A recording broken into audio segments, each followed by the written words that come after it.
Hello, I'm Chuck, and welcome to the Delaware Valley Original Music Showcase. Tonight, we continue our mission of helping support original music in the Delaware Valley with our three-step process. Listen, experience, and pass on original music, but we need your help to get the word out. So let's get started. Tonight's artist's love of music began when he fell in love with the Monkees. And then last year, he got a chance to perform with Mickey Dolenz. Here is his musical journey, Mark Evans, here on the Delaware Valley Original Music Showcase.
So now you got a taste of his music. Let's find out more about him in the interview.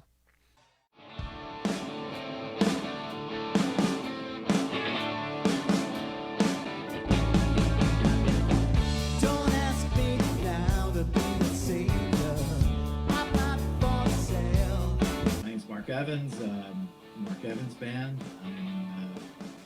I spent a long time as a solo artist, and I guess when I came back to the Philly area and really locked into playing with Roy Fisher and Jeff Pancoast and Pat Robinson, I decided that it was time to make it a band again. And, I grew up right on the border of Camden in Pennsauken, right off of 36th Street.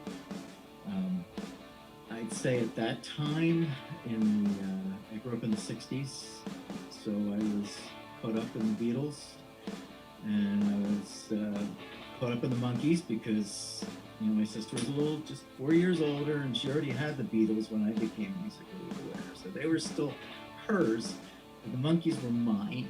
So I don't know if that makes any sense.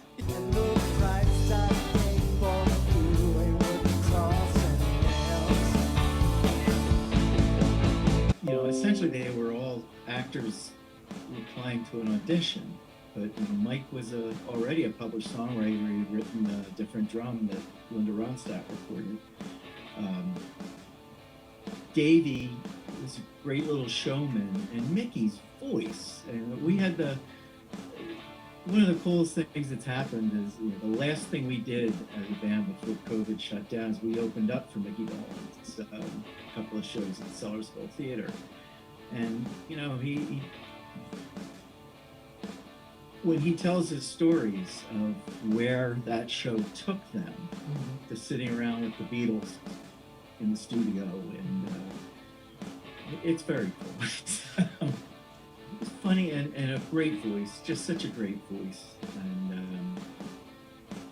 I remember we all went when we were, I guess maybe in 5th grade, or when they came out, or 4th grade, 5th grade, I think. We all wanted to be them. That was our thing. We wanted to be the Monkees. So, and from there, like, music was, it was just always everything. I wanted to play. I had a guitar at age 8. I couldn't practice. I didn't get it. I couldn't read music. I'd go to lessons, and there was never any progression. But I guess when I was around 12, I figured out that I was hearing things in my head that I could get from my head onto what little guitar I understood. And I started writing that, which didn't come in handy until my 20s. But because I couldn't play on a level to get past an audition to get into a cover band.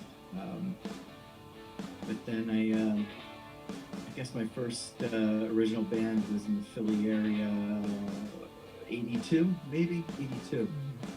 And at the time there was so many venues. There was Phillies, there was Ripley's, there was Dobbs was still there. There was a place called Bojangles, and Rendell's Lair, in Trenton City Gardens, I think it was called.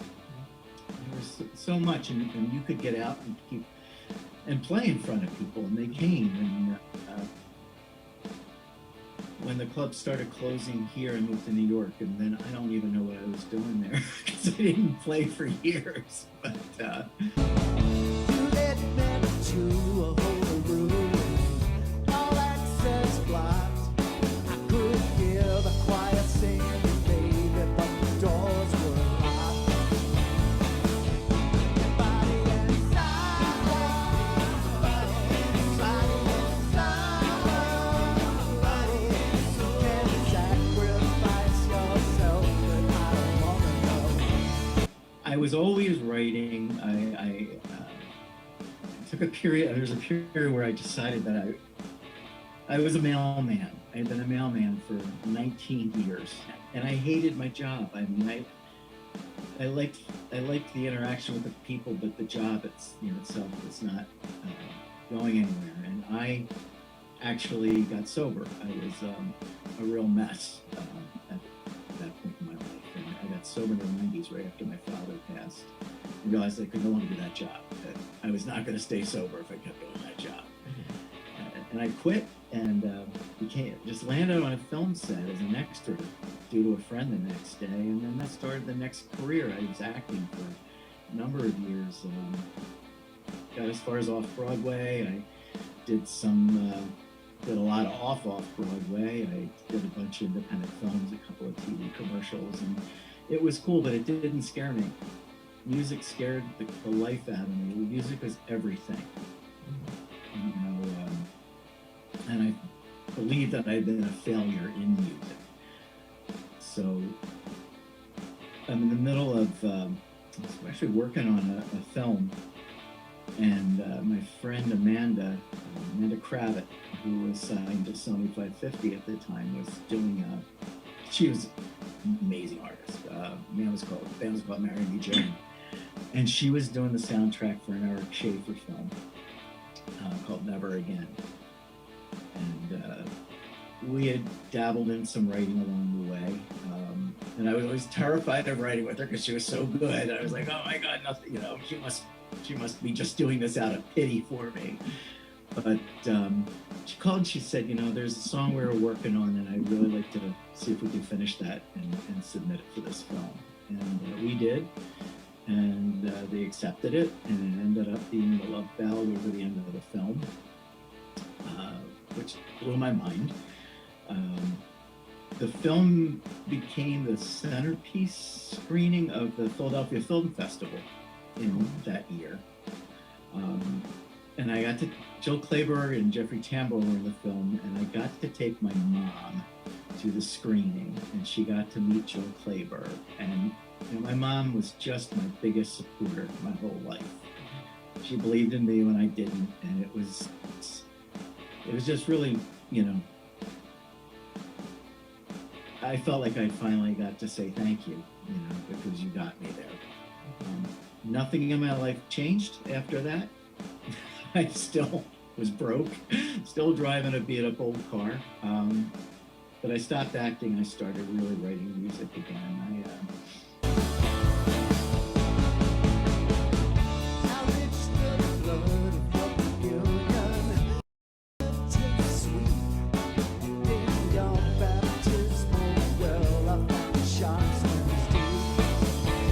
My father had been a big, he loved all music, but he had been a big country fan. And when I say country, I mean like old country, like Jimmy Rogers and Roger Miller, early Hank Williams and Hank Snow.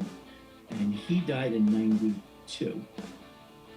And I guess around 2000, I started spending a lot of time in Nashville and hearing the music that was playing there then. And I just accidentally started writing what I guess Americana type things. And I had a release in 2010 called Rain on the Roses that was pretty much an Americana record. Nashville was very cool because people were really nice and very open. You'd go to these open mic nights and they put 5 of you up on the stage together, writers' nights, and the guy next to you might be a line worker from West Virginia who write songs, and this was he always wanted to go to Nashville and go on.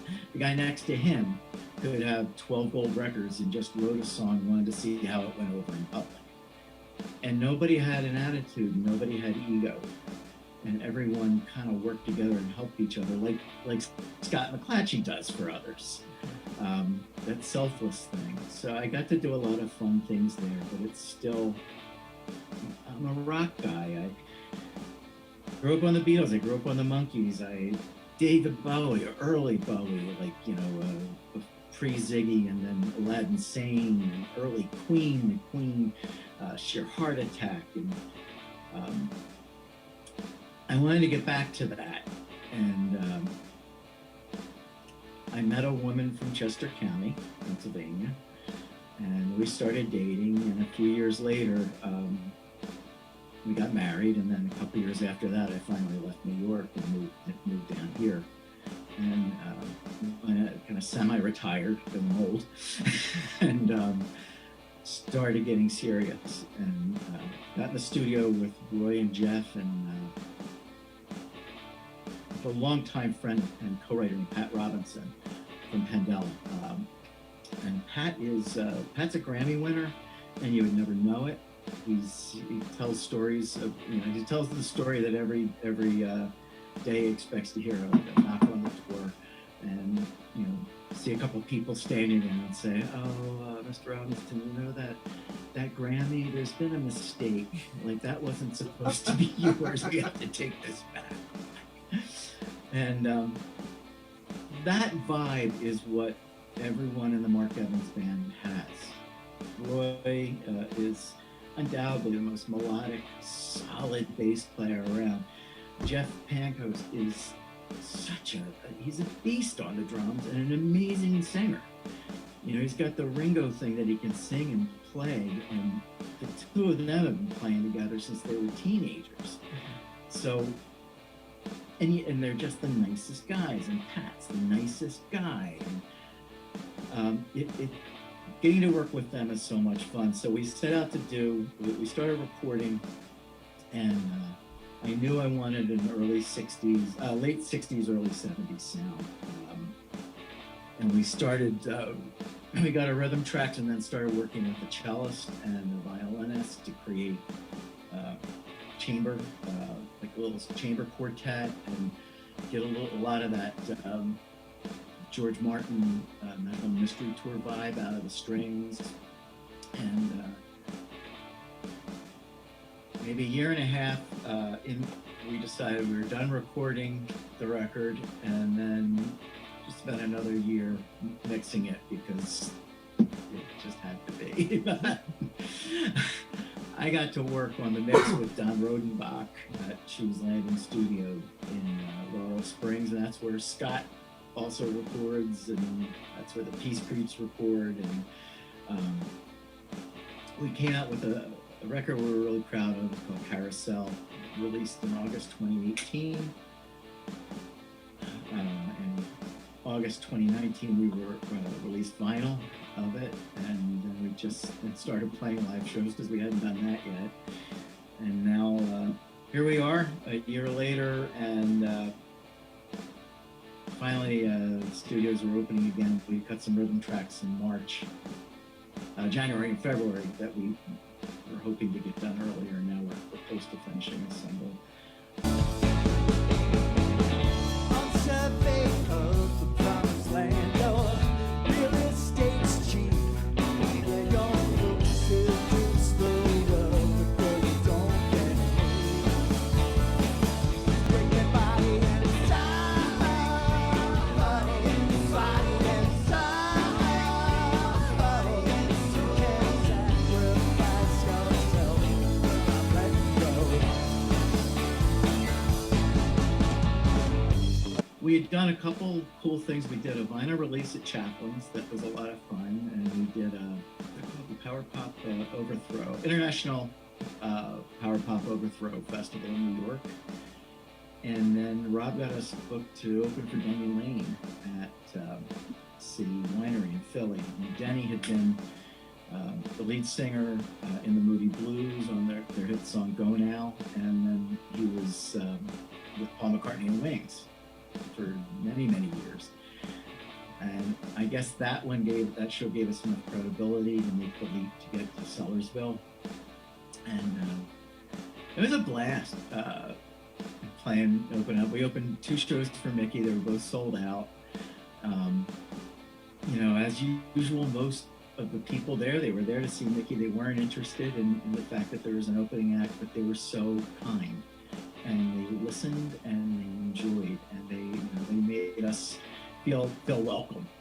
And it's a great day. And they have the best chocolate chip cookies at the Washington House next door to Sellersville Theater. They're like perfect, and then they have powdered sugar on them, and that's my best memory of the day was eating them the whole way home. A love like yours can't face the light of day. Kisses sweet, so sweet as you betray. Leave there standing, should I kneel to pray?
I'd like to thank Mark for taking time talking to us about his music. Now it's time for more music from Mark Evans' band here on the Delaware Valley Original Music Showcase.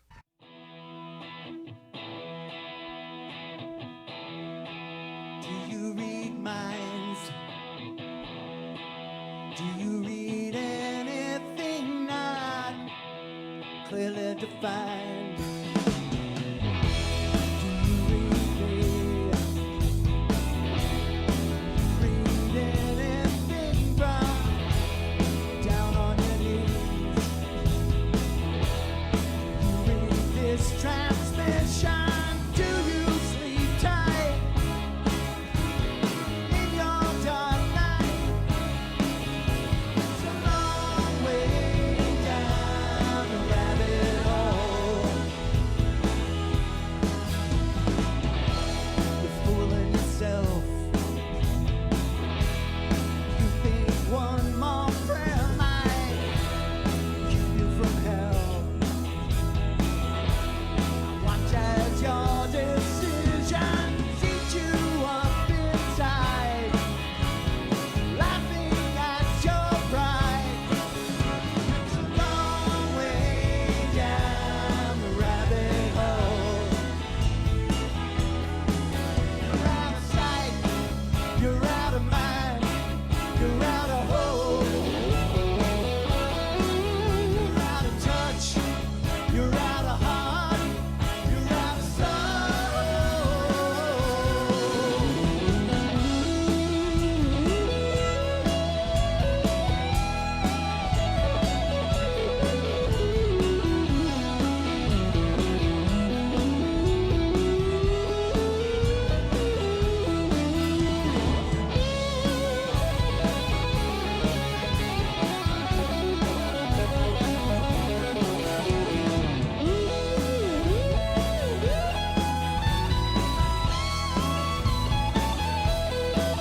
You're out of sight, you're out of mind, you're out of dough.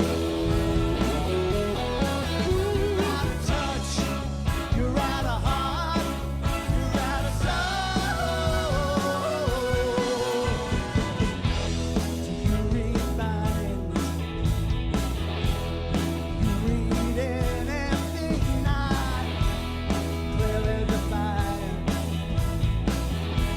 Do you read your condition? Do you sleep tight? It's such a dark night. It's a long way down the rabbit hole. It's a long way down the rabbit hole. It's a long way down the rabbit hole. I wanna tell you it's a long way down the rabbit hole.